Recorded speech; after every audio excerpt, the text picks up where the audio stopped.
What is going on? It's Alex coming back at you with another video, and today we have Daniel Jeremiah's first mock draft of the year. I am so excited. I hope you guys are too. If you guys are new, feel free to like, comment, and subscribe. We just breached 15,000 subscribers yesterday, so thank you so much for being as awesome as you are. I've responded to every comment since October of 2021 because you guys make this part of the gig so fun. So I appreciate it. Don't be shy. Don't be a dick about being a dick if you also think that I'm doing something wrong. Because if you do have a good point, maybe it'll make the content a lot better for both you and me. So feel free to go and drop your opinions down below. Below my face is my board. It is completely honest, completely transparent, and it's continuously changing as I update grades. But I back it up with all 22 clips over on my X page. Easiest way to get there through the link tree, which you can also get to our sponsor of the show, UnderDog Fantasy. And you get up to $1,000 in bonus cash when you sign up. Super Bowl is coming up. You guys get to end up doing that. If you deposit $10 and end up playing once, you get $5 in bonus cash, and you send me $60. I know a lot of y'all have been being so gracious in terms of what you've been giving me on live streams and stuff. I'll just say, you want to be even more awesome, go and do that. Helps me out contract time. But more importantly, then you get to still play and make some potential money, but do it legally, do it responsibly. Do not use money that you do not have, because that's a bad habit. But let's get into this. Daniel Jeremiah, literally the dream guy. He's like the #1 dude outside of Mel Kiper that I would want on the show. Like, there's like pretty much a Mount Rushmore. It's like Jordan Reed, Mina Kimes, Daniel Jeremiah, and then Mel Kiper. Those are like the biggest ones. Matt Miller as well. Like, fantastic individuals, the ones who I have not brought on the show yet. So, definitely Mount Rushmore type of dude. Maybe one of these days we'll be able to get him on. But, until then, let's have a great time starting out with the #1 overall pick. The Titans go Abdul Carter. I'm super excited about this because I do think it's a relatively possible conclusion, or outcome, I should say. I will say that my boy James Foster of No Flags Film would absolutely adore this because he ended up putting down a bet that Abdul will be the #1 overall selection. And so, for him, I want this to be the case. I don't know if you can do that over Trav because, just there's a stigma to Travis Hunter that he is, generational talent. And so, he's Abdul Carter as a pass rusher. I have him at 10, but as a pass rusher, he is higher. That is a holistic grade. And for the Titans, you're not necessarily looking for Abdul to be a pure run defender. So for them, you easily could have him being the #1 player on the entire board. So I do not disrespect that opinion at all. Again, I give you a holistic board out there, except for Tetairoa McMillan, that I really do like as one more the X role that he's going to be exclusively drafted for. Browns end up going Travis Hunter out of Colorado. You're going best player available. You're passing on the QBs. I do think that, you're just continuing to arm yourself with the best players available. I don't think that's ever a bad move. I think that you could end up wishing you got Cam Ward, but I also think that going after the best player available is a hard strategy to lose in the long run, depending if you really trust your job security. So Travis Hunter, solid pick right there. Giants go Cam Ward.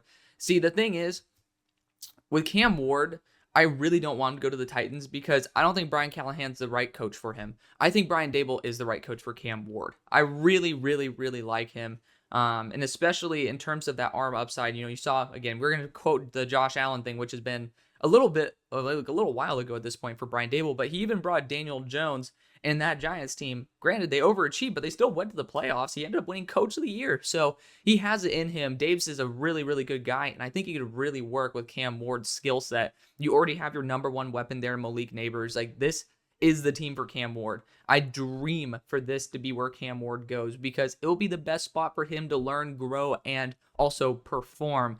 And I want that for both the NFL, for myself, being able to watch him, as well as for Cam Ward and for the Giants. So I'm praying to God that that is what actually does happen. At 4, the Patriots go Will Campbell here.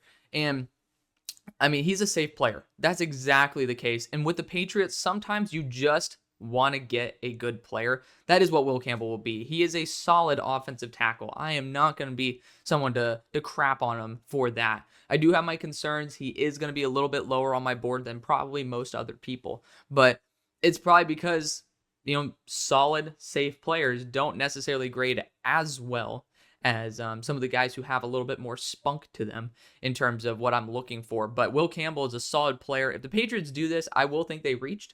But at the same time, they're doing it for the right reason. They're not reaching to reach. They're like, hey, we just want some stability. Maybe he's not going to be as good as Josh Simmons or Josh Connerly, but we just feel more comfortable that he's going to work, and we just need a hit. sometimes you got to reach to just get somebody in your building that's damn good. And that's what Will Campbell will absolutely do. I personally don't agree with the pick, but I understand the logic behind it. Jaguars go Mason Graham at 5. Without Balky in the building, arm length does not matter. With y'all's luck, it would have been Shamar Stewart at 5. But no, Mason Graham at 5 is perfectly reasonable. I'd prefer Will Johnson, but that's just me because I like the defensive tackle talent in round number 2. Post-combine, I will start to extend these by adding in mock draft and, pretty much continuing in them. I know that you guys have appreciated that series before. It is extensively time consuming because they usually end up being essentially an hour at that point rather than like a 20-minute video, but it's still fun to be able to explore those possibilities with you guys while following their draft. So we'll be picking that up soon enough, but I mean, it's still fun for us to be able to talk about this right here and then, theorize what we could do in round 2. Shedeur Sanders goes to the Raiders at 6. I saw him talking to a bunch of teams. He spent a lot of time with the top teams, and I got to see him talk to the Cowboys here at the Shrine Bowl. He ended up going to a room with the Cowboys, the Bears, the Packers, and I'm forgetting there was another team in there as well, but the only team that would have potentially had a connection to Sanders would have been the Cowboys. They ended up talking quite a bit. So, I mean, I don't know if Shedeur will go in this range, but if he does, I think the Raiders are a solid spot for him to go to. High floor quarterback. And I think Tom Brady will appreciate the fact that he has that accuracy, not the most elite arm, but a good processor. And he has a whole lot of swag to him as well, which might get the Raiders organization, which your job as an organization is kind of to make some cash. He's going to attract a lot of attention. So it is a smart strategic move for those whose jobs are not on the line. New York Jets go Tyler Warren at 7. So I almost got crucified for doing this a while ago. And same thing with the Saints.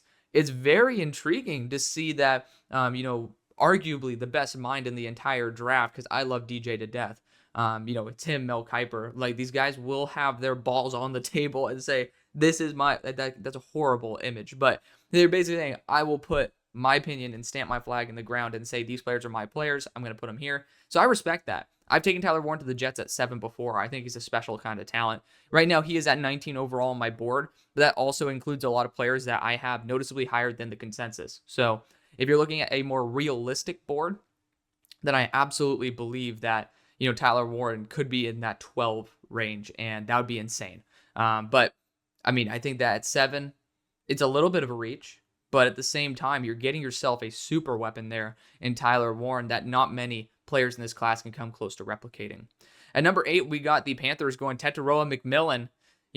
Talked to that franchise guy, Marcus Whitman, today, and, shout out to that guy. A real classy dude who is like a genuine friend. Like, shout out to him, man. He doesn't need to include me on things, but, every time I see him in person, we actually do stuff together. He includes me, like, it sounds low-key pathetic, but it's true. I don't really offer anything in terms of, like, to gain, if you're really thinking about it from an objective standpoint.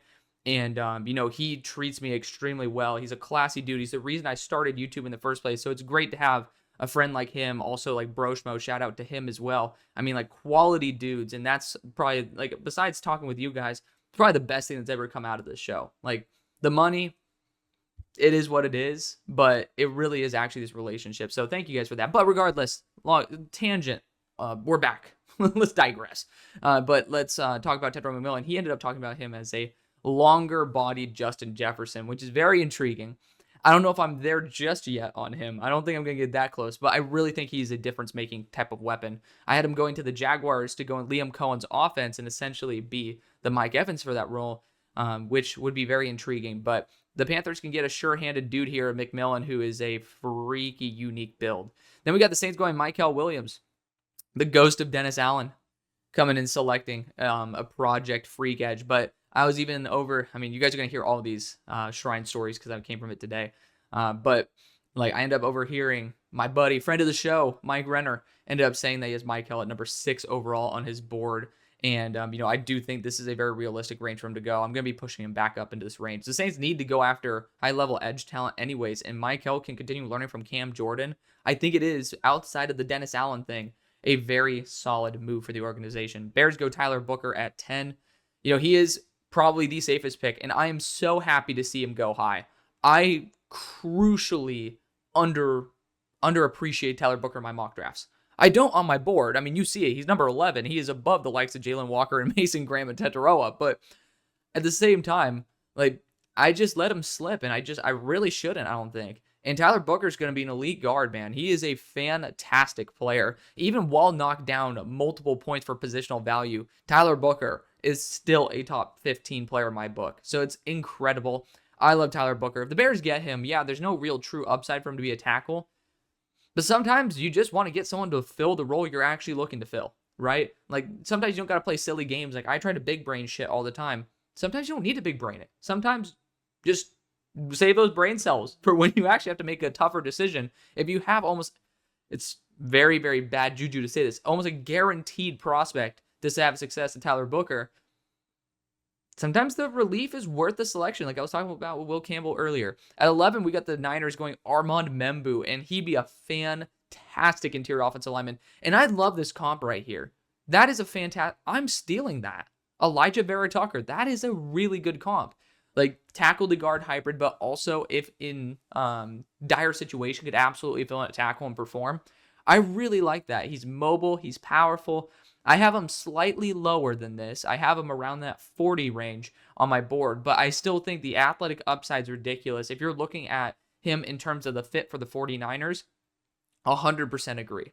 Big fan of what he can do there with his mobility, with his power. I think he can clean up some things, but when you have Trent Williams as a mentor on that squad, and you also have like Dom Pooney who's had success, like, there are guys who you can model your game after and improve. I really, really like that move for San Fran. It's something that I have not done. It's good to have that nice breath of fresh air. Cowboys getting Genty. Well, we have all these fresh picks here. We're going to get a little bit of a stale one, and that is A-okay. Sometimes old is gold, and that's what Ashton Genty is to the Cowboys. High-level player. I mean, I would not be surprised to see him go higher than this. He's a quality back, and we're seeing right now in the NFL, if you have a completed offensive line, an elite running back can cover for a world of hurt, including a quarterback that doesn't even have over 3,000 passing yards. But this is not a Jalen Hurts roast show. But regardless, Ashton Genty to the Cowboys would be fantastic. Miami Dolphins go Kelvin Banks at 13. I pray to the Lord that Greer allows this to happen. I think, to be fair, looking at what the Dolphins did with Patrick Paul, I worry that they won't appreciate Kelvin Banks' foundation, and they'll focus a lot on athleticism. Because I think Patrick Paul was, I mean, for his size, he was very athletic. He was a very unique project player. And you're essentially going to be giving up on him if you truly believe he's a pure tackle. He's super young, Kelvin Banks. And, I just have a bit of a worry with his athleticism. That's my thing. He's my tackle 7, which is ballsy as all hell. But, again, I have some guys who probably are going to be interior offensive linemen. So, in terms of actual guys who'd probably end up staying at tackle, he's like tackle 4. So, I mean, that's relatively reasonable, but I just have some guys that I really, really like. You can see, like, Wyatt Milam. He was actually tackle 11 for me. I take that back, but you guys don't see him. At 27, I have Gray Zabel, who I absolutely adore. But continuing on, got the Colts going Jahdae Barron. Jade's fantastic. I mean, I heard that Matt Miller was saying he's better than Malachi Starks. I'm not going to be the one to complain about that. In the correct role, I think I went Jahdae Barron for the Colts as well. In the right role, I think Jahdae is going to be fantastic. Elite zone IQ. He's someone who could command space very well. I'm probably not going to have a big measurable, but he is really, really good. If he goes as high as this, I'm not going to complain, especially to the Colts. I could totally see the vision for him. And so I'm not going to complain at all. I would say he would definitely be a defensive back over a corner, but I would never take him over Will Johnson, but Will Johnson would have to slip because of medicals. But we'll see what the explanation is. Shout out, by the way, to these quick explanations. They're not going to be super thorough. Of course, they're freaking 2 to 3 lines, but I do appreciate the fact that, sometimes there's just some BS that people put down on certain other sites, CBS. But I do think that, when you have something like this, this is a very good summation of what he does well. And, of course, there's plenty of other times to talk about the criticism. So I do like that quite a bit because it's nice not to have to read a full paragraph. And it allows you guys to probably do it while I yap. But Will Johnson goes to the Falcons at 15. It's incredible. I mean, I love him to death. There's some questions emerging about tackling and top speed in 2024. Understandable. I just think he's so smart that the IQ mitigates a lot of the athletic concerns. And I think his explosiveness is top tier. Tackling, I'm going to be so for real. I do think that, even if he's not going to be a top tier tackler, whoop-de-doo. I mean, again, Like, it's not something that would be make or break. I want my corners to truly cover, and it's going to be a massive plus if they can play the run better. But, I mean, I don't think that Will Johnson should slip this far based on that. But I do understand, hey, if you think he's like a 4.55, 4.6 kind of guy, you could debate it. But we kind of saw that last year, didn't we, with Kamari Lassiter? How did that turn out? Turns out, sometimes the tape just doesn't lie. So I think Will Johnson's going to be fantastic. If the Falcons somehow do this, I'd be pissed at the Steelers for not trading up. You would get to that point. Arizona Cardinals go at 16, Jalen Walker. People were talking about how they'd be getting some Isaiah Simmons flashbacks. Completely different player.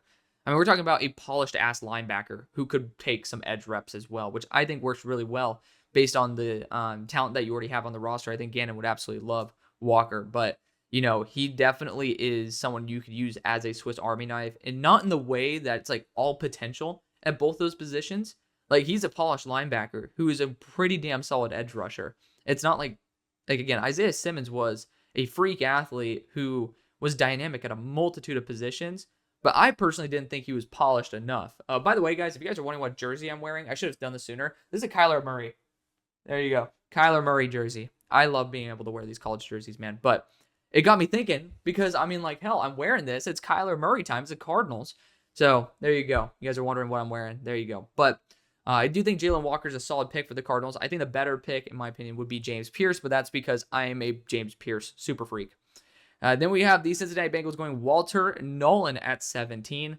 I think that, you know, I'm not the biggest Walter Nolan guy on like all levels. I'm excited to see him in Mobile. Being able to see these guys with your own eyes, game changing. Like, I mean, game changing. Walter Nolan's fantastic. I'm super excited to see him in person, but you know, I did have some questions in terms of how much it actually translates to the NFL, his success. I did see that a little bit of his success was more so due to offensive line inefficiency rather than his own creation. But again, this is a completely different standard. We're talking about a top 20 pick here versus where I have him, which is like in that day 2 territory. But I still love the progression. I love the fact that he added weight and still remained a solid athlete. Then with the Seahawks going Kenneth Grant, KG. Apparently, got to see him in person today. This dude is big, but he's also kind of like pretty ripped, man. I mean, like, this guy does have like some pretty built legs to the point where it's almost like runner's legs. If you just, you know, like a picture, you end up clicking that top little corner and just expanding it. That's how it felt. Like, he really looked in incredible shape. And I know Brett Coleman did an interview with him today, I think, as well, a 10-minute interview with him. So shout out to Brett, who I got to meet as well in person. But Kenneth Grant, he said he's going to run a 4.8. I can see the Seahawks getting excited about that. I mean, that would be a ridiculous trio: Murphy, Williams, Grant. And I think Kenneth Grant has a lot to work on, but he's a really fun player. John Campbell goes to the Buccaneers. I mean, he is incredible. So, I mean, I'm looking right now, and I'm seeing no mention of an edge rusher here. DJ. This guy's a former number 1 edge rusher of his high school, from his high school class, and I think he could be, I think he's good at both positions. So, like, don't get me wrong, but I think it's crucial that he ends up getting some good edge reps there and being able to be a contributor on all downs. But really big fan of John Campbell, especially to the Buccaneers. Broncos go Nick Eamon-Warry. I'm perfectly fine with this. I'd maybe prefer Luther Burden, but Nick Eamon-Warry, I will not complain. Seeing some Derwin, that just warms my heart. Nick Eamon-Warry was someone I took a ballsy-ass stance on and put him as safety 1 coming into the year. That has not changed at all. He's going to get re-upgraded as well, and I'm just so excited for that. I mean, I don't know. I just fell in love with defensive backs, man. I don't know why. I just feel like overall, like, if I'm going to say a position that I get right more than wrong, it's probably going to be the corners and safeties. So, like, I'm glad that my eyes have been reaffirming, like, what I've actually seen in terms of talent rather than kind of tricking me. And the camera can do some tricks to you, so that's why I tried to do everything in all 22. It's something that I have not graded a single player outside of it this year, and we're up to like 200, and we've done over 300 players, but a lot of them returned. But regardless, I really like this for the Broncos. I think there might have been some better moves in terms of value, but 6'3", 230, probably going to run the 4.3s, pick 6 beast. Kind of hard to say he doesn't go in the first round. Matt Golden goes at 21 to the Steelers, and I dig it. I dig it. You know what? I'm always on like the trade back with the Steelers route, but Matt Golden's someone who can play on the outside, can complement George Pickens, and I think he's a really good player. I mean, he was my wide receiver 14 coming into the year out of Houston. And it's just nuts to see how much he's risen. I'm so happy for him. He's a dynamic threat. I'd be happy to have him as a Pittsburgh Steeler. And I know we don't need to snipe him in the first round. We haven't done it. The last time we did it is 2006. But pretty sure that was Santonio Holmes. We can make it work. I just don't really feel about Ibuka at the same time. Like, just because I do feel like for his style receiver, a little bit more smooth, I'd prefer to let our scouts use their eyeballs and get someone who's a little bit better value. And I love Emeka Ibuka, but Matt Golden, man, I don't know. There's just a special love I have for Golden. And so, I mean, I love Emeka Ibuka to death. It's just Matt Golden has a special place in my heart. Chargers go Loveland. You got to give Justin Herbert some goodies, especially after Will Dissly being, absolute garbo in the playoff game, having those drops. Colts and Loveland would be a good fit there. Obviously, back with his former coach. Packers go Shamar Stewart, right on brand. I mean, SEC, freak athlete, developmental. Jeff Hafley, I don't really see him being the coach for Shamar Stewart, but I do think that, Shamar, I have a higher opinion of him, I think, than I had Lucas Van Ness, because Shamar Stewart is an absolute beast. He just is extremely unpolished. I thought Lucas Van Ness was a one-trick pony. That was my issue with him. I think at 23, it's still a little bit rich for me based on the other players on the board, but I mean, if you're going to take a shot on him late first, that's where you can really start to debate it. Malachi Stark slides to 24. Amazing pickup by the Vikings. Last time the Georgia safety went to him in the first round, did not end well. Just going to say, I think this will be different. Lewis Cine, again, that is such a tragedy. Like, right out the gate, breaking your leg. Like, that's going to set anybody back. But I'm curious to see if there's a speed that is in question here.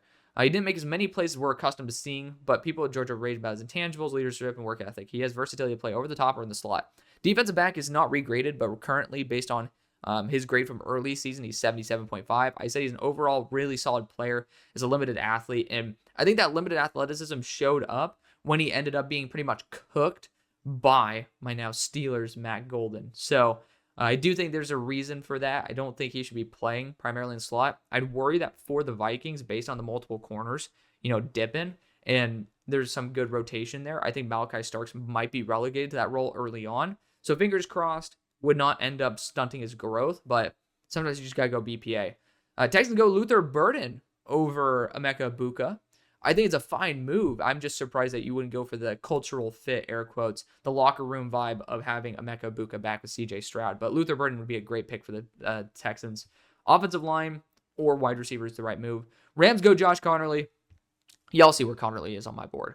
I love Josh Connerly. His initial anchor definitely could be a little bit suspect, but his re-anchor has been phenomenal. Watching it grow and develop, like, he was someone who was about like that 66 grade for me coming into the year. Right now, he is 81.25. And yeah, that's not like the NFL scale, but it's, 80 plus is blue chip. That's the thing. Like, it is very hard to grade very well as an offensive tackle, and he graded out very, very well. And so I would really love this for the Rams. It's a long-term option at tackle. You can kick him into guard as well if you need to in the short run, if you really have Alaric Jackson as like a short-term fill. But I love it. Seeing Azariah Thomas warms my heart. Again, one of those players who I had I think it was top 10 coming into the year. Someone who I just truly believed in from Florida State. Another player that, he was my Drew Phillips, which, to be fair, Drew Phillips, I ended up falling in love with him at the Senior Bowl, so I can't say that. But, this is just one of those players who I'm head over heels for. Big fan, freak athlete. Got to see him in person at SMU too. If the Ravens pick him up, I'm going to be pissed. Like, I'm just going to be genuinely pissed. I'm a Steelers fan, so that's the reason I would be pissed, is because he's so good. And then having Nate Stickbug Wiggins with an absolute physical freaking Thomas, like, it would piss me off, because stop making the Ravens good. Great pick. Great pick, bottom line. 28, we got the Detroit Lions going Mike Green, and I would love Mike Green to be able to be taught by Aiden Hutchinson how to polish up everything. And Mike Green's a fantastic player. I mean, they've done such a good job getting to 28 with the quantity of injuries they've had. We'll see what the general vision is for the team in terms of what I would prefer for them at that edge 2 spot, but I like the flexibility to where you can go after JT Tuimoloau if you want, or Micah Green, and just completely different builds, but still an equal impact in my opinion. Mike Green has a ton of potential. You put him with the right coaching and the right mentorship, I think he can shine. Jar Simmons goes at 29 to the Commanders. Y'all know I love him to death. I take him at 10 or 11 or even 9 because he has some former right tackle reps as well, because he started I believe it was at San Jose State as a right tackle. But the Commanders game, Josh Simmons is incredible. He is my number 5 player before injury. That's why I have the plus there. I think it's very key for me to be completely transparent with you all about how I felt about the player, but I'm also not going to adjust my grade because of injury. It's like I'll allow you guys to see, hey, this is what I thought of the player. Then he had a season-ending injury, because it will adjust where I take him, but it doesn't adjust the talent that they had. And it would be, I'd say, non-integral from me to be able to tell you, hey, this injury knocks him down this much, because I mean, that's just complete rubbish. I mean, I don't know. I honestly don't. Some guys come back better from injury, but Josh Simmons 29. You guys absolutely know exactly what I think about that. My number 5 player going to the Commanders. Number 30, we got the Bills going Derek Harmon. Perfectly fine with that. I mean, young, explosive, did a great job there. And I'm just gonna be, I'll call it as it is. It's a good pick for Buffalo. You know, he ended up doing well at Michigan State. Used to having some pretty rough climate up there too, so I think it's a good fit.